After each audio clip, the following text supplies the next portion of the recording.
Cheeky-Chihuahua Productions presents Boris, Doris and Horis, Room for Rent, Part 3, Find the Treasure.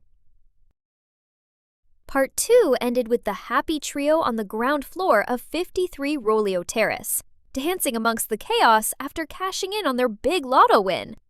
They no longer needed a roommate. The treasure map, pulled up from under the floor tiles by Tommy the traitor, who was now back in jail, was pinned onto the fridge.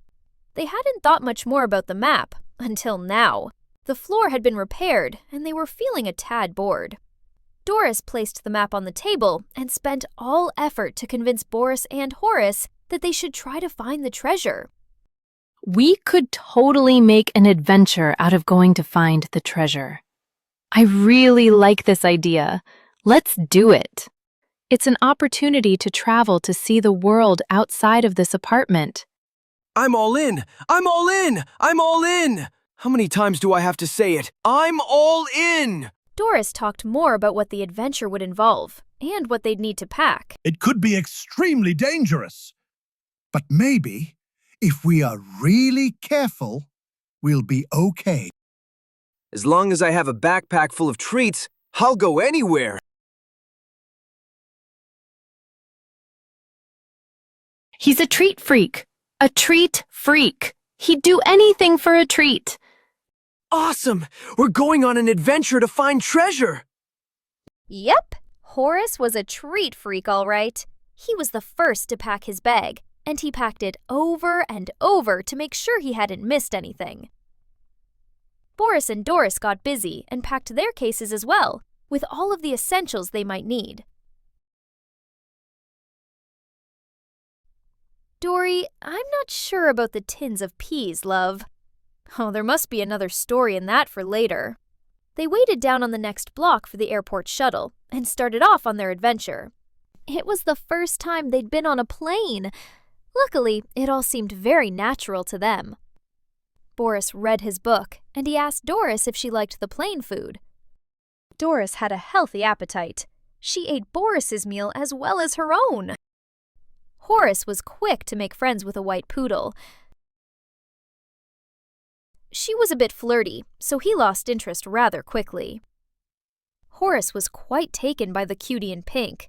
She played hard to get. Well, maybe not that hard. Horis exited the Mile High Club cabin and coughed up a large pink fur ball. I'm not asking questions. But the exit from the plane said it all. Horis walked backwards so he could keep his eyes on the white poodle, who was still flirting away in the cabin doorway. They piled into a taxicab at the airport and headed to the wharf. The driver was a nice man, rather quiet but nice. His English wasn't good. An hour later, they arrived at the wharf and parked by the ship. How exciting! The next stage of their journey was about to begin. Oh dear, who's that man on the ship? He was obviously on the wrong film set.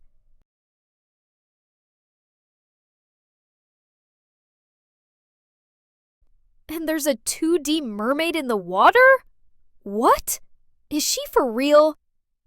Doris clarified the situation, in case of any confusion.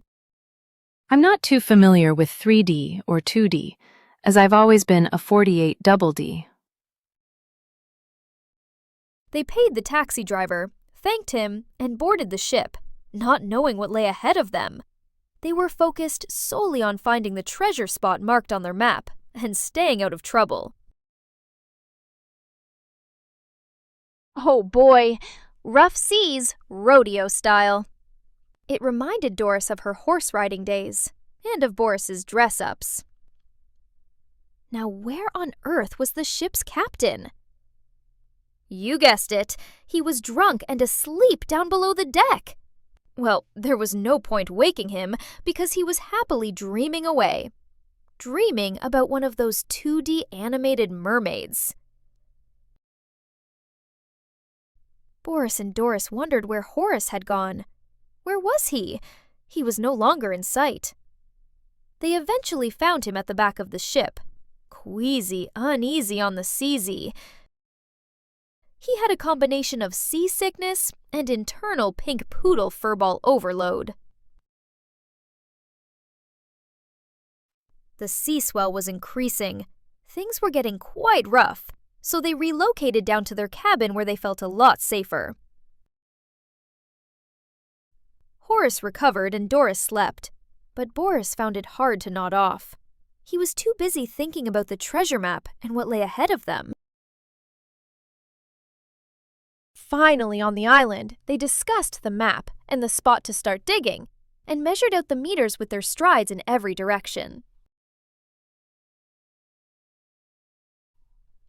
Boris started digging in the sand. He said it was the right spot, but Doris wasn't so sure. Yeah, I was wondering the same. Exactly where did you get those pirate pants from, Doris? Aww, you didn't? You did!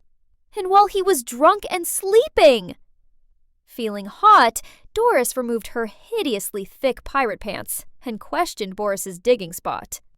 Oh, Boris, are you sure that's the right spot to be digging? Yes, my little crochet buttercup. I'm certain this is the treasure spot. Before Doris could question Boris's judgment again, a rusty old trunk popped up to the surface. Was it a trunk full of treasure? Just then, a little white monkey came out of nowhere. It opened the trunk lid and spoke to them. Let's get one thing straight. My name is Treasure, and, well, believe it or not, I used to live inside this rusty old box, and I got out to escape from Big Rufus, who wants to capture me again. You got that? I am the treasure! What? A cheeky monkey named Treasure and a rat that popped up inside the trunk with a key dangling from its mouth that ran away before they could catch it? Where did the rat go? What was the key for? And was there still treasure to find? Watch Boris, Doris and Horis, Room for Rent, Part 4. Where's that rat? To find out.